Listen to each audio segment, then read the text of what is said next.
that we are not atheists. Therefore, seeing that we acknowledge one God, uncreated, eternal, invisible, impassible, incomprehensible,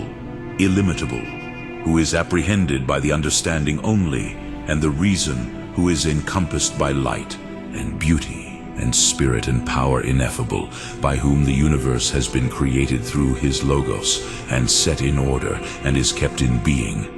I have sufficiently demonstrated, I say, his Logos. For we acknowledge also a Son of God, nor let anyone think it ridiculous that God should have a son. For though the poets in their fictions represent the gods as no better than men, our mode of thinking is not the same as theirs, concerning either God the Father or the Son. But the Son of God is the Logos of the Father in idea and in operation, for after the pattern of him and by him were all things made, the Father and the Son being one,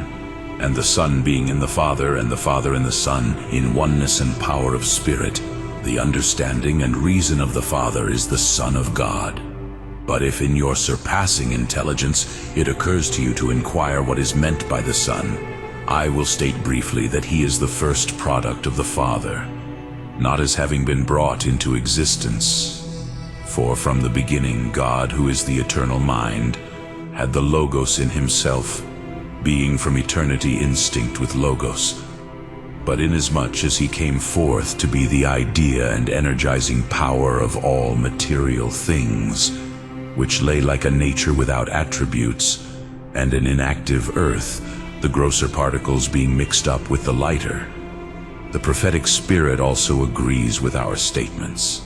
The Lord, it says, made me the beginning of his ways to his works. The Holy Spirit himself also, which operates in the prophets, we assert to be an effluence of God flowing from him and returning back again like a beam of the sun. Who then would not be astonished to hear men who speak of God the Father and of God the Son and of the Holy Spirit, and who declare both their power in union and their distinction in order, called atheists?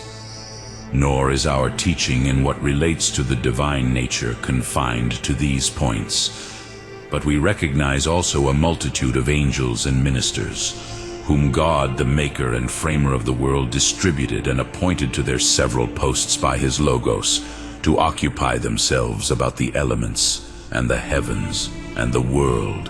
and the things in it, and the goodly ordering of them all,